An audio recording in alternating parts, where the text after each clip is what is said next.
Welcome back. Well, we are in conversation with Professor Saths Cooper. He is a clinical psychologist, and we need to pick his brain in terms of finding out how we can cope, how we can navigate through this uncertainty during COVID-19. Professor, thank you very much indeed for staying with us. I want to talk about the schooling system. A lot of children are going back to school. A lot of learners going back to school as from Monday. The schooling system, you would agree, is more than just education. It should be a place of a safe and reliable form of childcare, if you look at it that way. It's where some children get a good meal. It sharpens your social skills. Friendships are developed. So would you recommend counseling sessions at school for learners who are transitioning from this home environment to the school environment after, 2 months or so?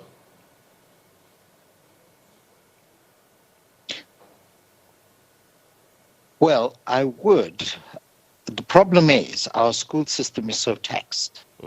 I think there's uncertainty that a significant percentage of teachers have. And I'm hoping that when schools do open on Monday, that level of anxiety, that level of self-concern displayed by teachers and others in that environment don't become so overwhelming that the very raison d'etre for why they're there, to enable our children to have as much normalcy, to learn, to have a safe holding environment, to allay fears, are the factors that emerge. Instead of us getting embroiled in our own issues, we, at the best of times, as a country, tend to look at our own issues first and thrust those into whatever discussions. It's always about me, I, and I want it yesterday. And that kind of concern, particularly from teachers, those who ought to be shaping the lives, indeed shaping the future of this country through our children, don't spill over and their concerns take over. I think it's appropriate that they demand and get the necessary protective and sanitary conditions in which they're working. But it's not only about them, it's about those children. It's about our country, our future. Right. So they need to give utter care, compassion, and consideration to our children, because we're entrusting them, Professor, with the lives, the future development of our children. Yes. And they ought to go beyond themselves in this situation and their own anxieties. Professor, Now, sorry, I just have to interrupt you there for a quick bit. Hold that thought, sir. I just need to say goodbye to our SABC2 viewers. Thank you very much indeed for joining us. For those who have access to SABC News, we're going to continue this conversation with the professor at the other side of this. Stay with us.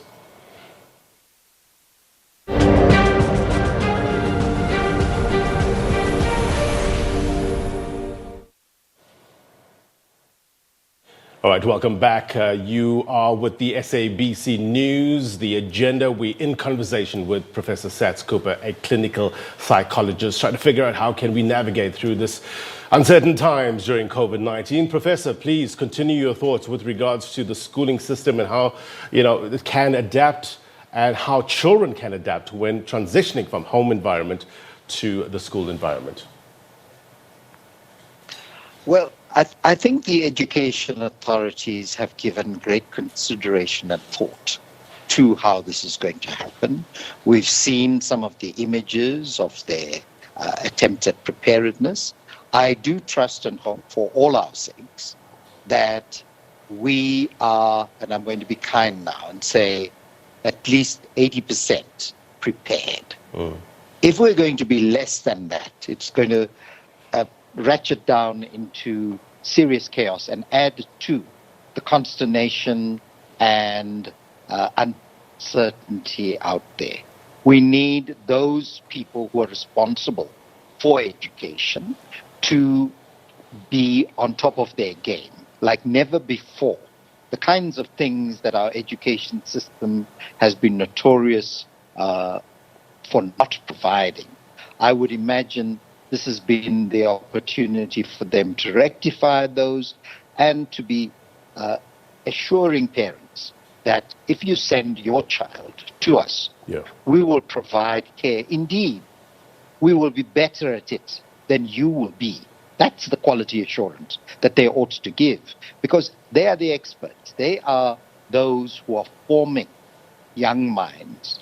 They are those who are taking care of them for those 6 to 8 hours that they may be in our care. They are those who are developing their minds, developing their inquisitiveness, developing their sense of inquiry, and forming identity, forming the agent that our children need to be able to move away from the dependence that's been our tragic past during apartheid and during democracy, so that those kids in this COVID period can emerge with better ways of dealing in society, better ways of showing what we are capable of and what they can do to shape this society, because they are learning about and hopefully will rise above the challenges and the constraints of the current period. Well, So let's speak about that, Professor, in terms of forming these minds, these young minds. This disruption in these children's lives, is it likely to have long-term effects on their state of mind? How do you think this will play out?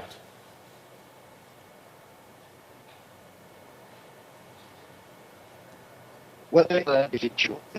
If it was I in solitary confinement, as it were, if it had blended isolation, without others around me experiencing the same thing, I think it'll be a massive trauma and issue to get over. But we are all in this together. And we all are subjected to the same measures. Very few people are not. And therefore, that equalizer will become a defining moment for children, indeed for all of us. So it's not an exception, It's such a phenomenon that impacts every aspect of all our lives, that this is the new normalcy, if you like.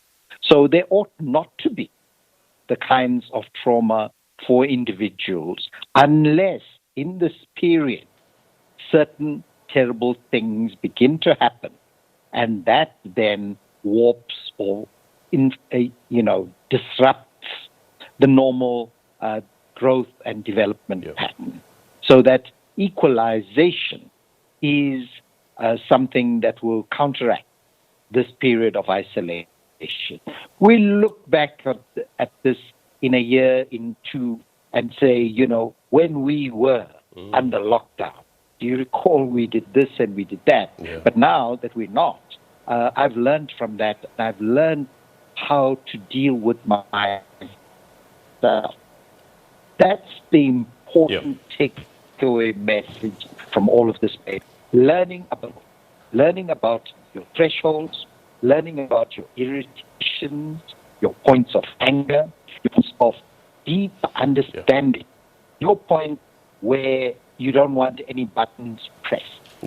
All those kinds of things. You learn about what in Blaine will me. How do I deal with that?